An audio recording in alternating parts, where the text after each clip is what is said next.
네, 윤석열, 김건희 대통령 부부 청탁금지법 위반 대국민 사과가 먼저입니다.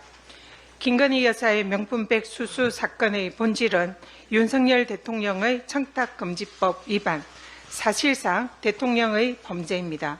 이해를 돕기 위해서 청탁금지법 관련 법령을 읽어드리겠습니다. 청탁금지법 제8조에 따르면 공직자와 배우자는 직무 관련 여부 등 그 명목에 관계없이 1회 100만 원을 초과하는 금품을 받아서는 안 됩니다. 두 번째, 공직자는 제9조에 따르면 자신의 배우자가 수수금지 금품을 받은 사실을 알게 된 경우 지체 없이 서면으로 신고하고 제공자에게 또 지체 없이 반환해야 합니다. 공직자의 이런 신고와 인도는 감사원이나 수사기관, 국민권익위원회에 할 수 있습니다. 여기 어디에도 대통령실 창고는 관련 규정에 없습니다. 벌칙입니다. 공직자가 배우자가 금품을 받은 사실을 알고도 그 사실을 신고하지 않으면 그 공직자는 3년 이하의 징역 또는 3천만 원 이하의 벌금에 처합니다.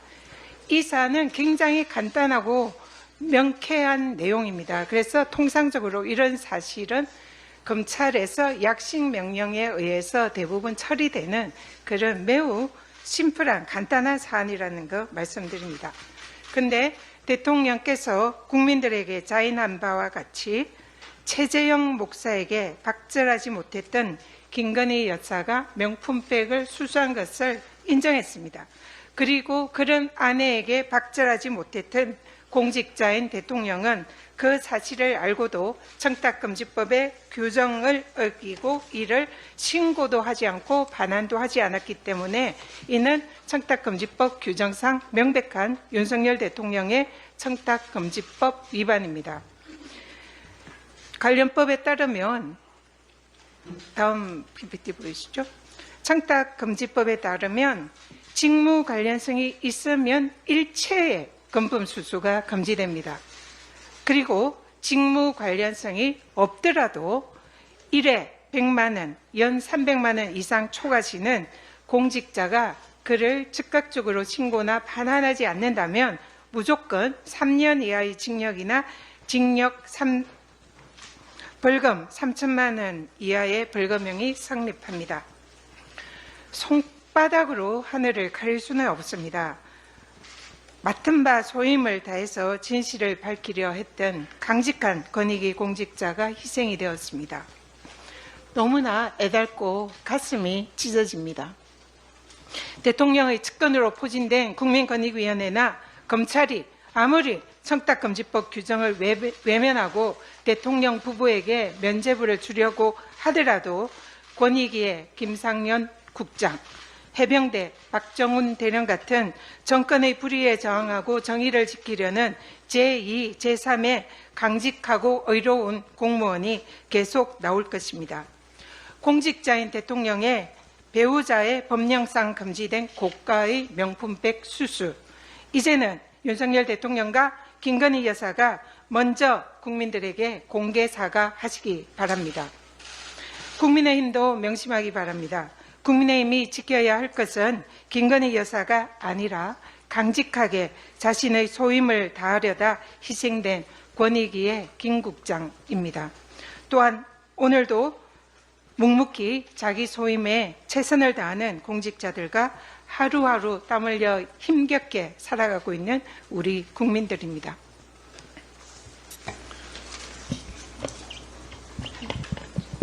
한동훈 대표가 당대표로 취임한 지 한 달이 지났습니다. 당대표가 되면 제3자가 공정하게 추진하는 최혜병 특검법을 발의하겠다고 했던 약속을 도대체 언제쯤 지킬지 궁금합니다. 최혜병 특검법을 공수처 수사 종결과 무관하게 발의하겠다고도 했습니다. 그런데 최근에는 민주당이 한동훈이 주장하는 제3자 특검을 수용하겠다고 하자 이제는 특검법 수사 대상에 제보 공작 의혹도 포함시켜야 한다라며 자꾸 조건을 달며 오락가락합니다. 한동훈 대표가 선거에서 당대표가 되기 위한 아무 말 대잔치에 최혜병 특검법을 이용한 것이 아니라면 더 이상 구차한 조건 달지 말고 진정성 있게 민주당과 최혜병 특검 논의에 응하십시오. 그리고 여야 대표회담과 관련해서 국민의힘 내부에서 특검법 동의를 얻어낼 자신도 없고 대통령의 특검법 거부에 대해서도 아무런 반대 목소리도 못 내는 한동훈 대표가 자신이 사실상 여야 대표회담 성과를 낼 수 있는 아무런 권한도 없는 무력한 대표라는 것을 감추기 위해서 대국민 보여주기식 쇼에만 집중하는 것이 아닌지 의구심이 듭니다. 집권 여당다운 사안 해결식의 여야 대표에서의 진정성을 다시 한번 강력히 요청드립니다. 이상입니다. 다음으로 한준호 최고위원의 발언이 있겠습니다. 네, 오늘 과방위에선 방송장 3차 청문회가 열립니다. 그런데 이곳에 나와야 할 사람이 안 나오겠다고 지금 버티고 있습니다. 바로 방송통신위원회 김태규 직무대행입니다. 갖은 핑계를 대면서 불출석 사유서를 제출을 하고 그 내용은 아주 가관입니다. 이 병원에 주사 맞기 싫어서 안 가겠다 이렇게 버티는 애 같습니다. 불출석 사유의 핵심은 과방위로부터 고발 대상이 돼서 증언을 못하겠다. 명백한 피해자 코스프레입니다. 지난 2차 청문회에서 이 과방위원들이 김태규 직무대행에게 공영방송 이사 선임 과정을 수차례 질문을 했는데 이에 대해서 비공개로 진행된 내용이라 답변할 권한이 없다. 이렇게 증언을 했습니다.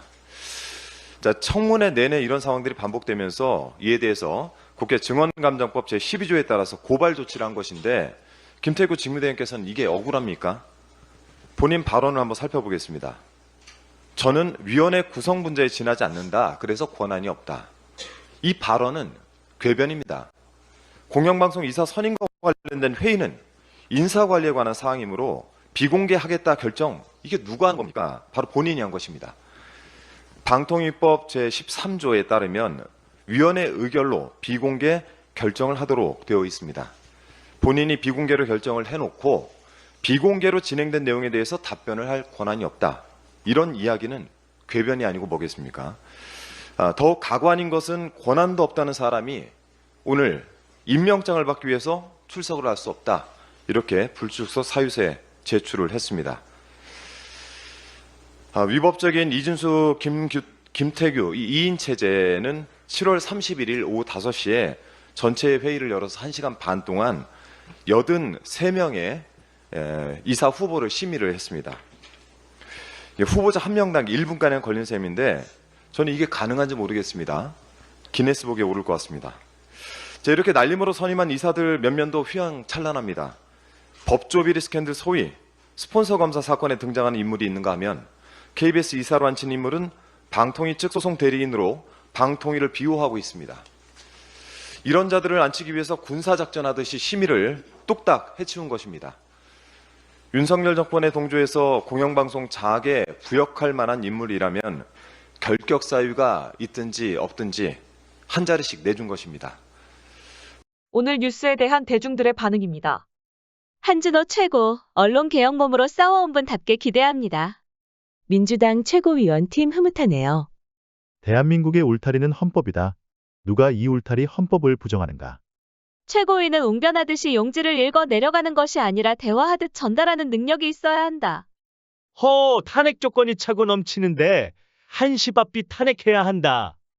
시청자분들의 생각은 어떠신가요? 댓글로 자유롭게 의견 남겨주세요.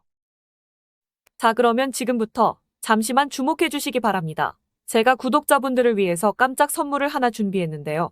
제가 항상 여러분들께 뭐라고 말씀을 드렸나요? 뉴스만 평소에 잘 챙겨보셔도 돈이 된다, 돈을 벌 수 있다라고 말씀을 드렸는데요. 자, 여러분들 여기 보이시는 이스라엘과 하마스 전쟁 같은 뉴스를 보게 되면 여러분들은 어떤 생각이 드시나요? 그냥 뉴스만 보고 끝내는지, 아니면 이 뉴스를 어떻게 이용할 수 있는지, 이 부분을 고민하고 계시는지 되물어보고 싶습니다. 자, 그 이유가 뭐냐면 제가 지난 11월 초에 여러분들께 뭐라고 말씀을 드렸죠. 지금은 반도체 산업에 관심을 가져야 한다. 뉴스만 보고 그냥 넘기지 마시고 투자 쪽으로 생각을 한번 해보셔야 한다라고 말씀을 드렸습니다. 그리고 나서 이런 썸네일들 뉴스를 통해서 많이 보셨을 텐데요. 이런 반도체 산업이 이슈가 됐을 때 부자들은 어떻게 생각한다고 했나요? 반도체 관련주는 뭐가 있는지, 어떤 종목이 가장 좋은지, 어디에 투자해야 돈이 몰리는지 자연스럽게 생각한다고 제가 말씀을 드렸죠. 그 이유가 뭐냐면 부자들이 봤을 때는 이슈가 곧 돈으로 이어지고 그 이슈가 나에게 돈을 벌어준다는 경험적 확신이 있기 때문에 부자들은 항상 이런 사회적 이슈를 관심 있게 챙겨본다. 이렇게 제가 말씀을 드렸는데요. 제가 지난번에 시청자분들과 함께하는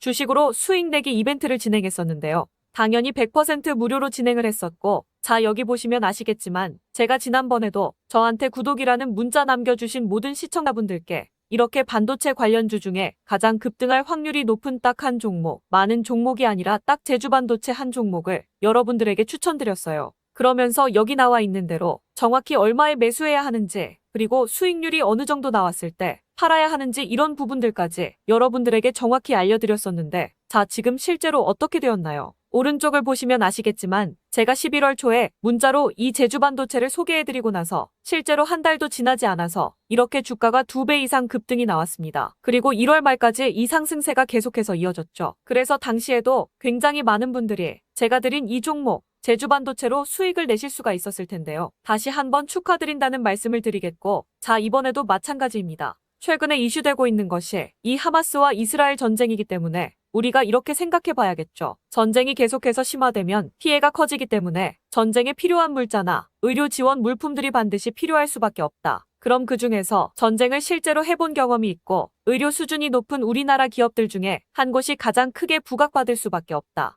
당연히 우리가 이쪽으로 생각해야 된다는 겁니다. 자, 그렇기 때문에 제가 이번에도 뭘 보내드린다. 물자 지원 혹은 물자라고 문자 보내주시면 제가 물자 지원 관련주 중에 앞으로 대장주 역할을 하면서 주가가 가장 크게 급등할 한 종목을 구독자분들에게 문자로 종목명과 사고 파는 시점을 모두 알려드릴 거예요. 그래서 여러분들이 주식으로 돈 버는 연습을 한번 해보시라 이렇게 말씀을 드리고, 혹시라도 나는 주식을 하지 않는다 하시는 분들은 주변에 주식하시는 분들에게 추천을 해주셔도 되고, 아니면 연세가 있으셔서 투자가 어려우신 분들은 이 종목을 가지고 자녀분들에게 한번 사봐라, 이걸로 한번 수익을 내서 용돈 좀 챙겨줘라, 이렇게 조언을 해주실 수도 있는 거겠죠. 그래서 지금 이 영상을 보시는 시청자분들 중에 나도 이번 종목이 좀 궁금하다 하시는 분들은 누구나 상관없이, 그리고 어느 시간대나 상관없이 부담 없이 이렇게 상단에 제 번호를 항상 남겨놓고 있습니다. 제 번호 010-6819-3137 번호로 물자 지원 혹은 물자라고 문자 보내주시면 제가 이번에도 똑같이 무료 추천 급등주 문자를 보내드리겠습니다. 이해되시죠?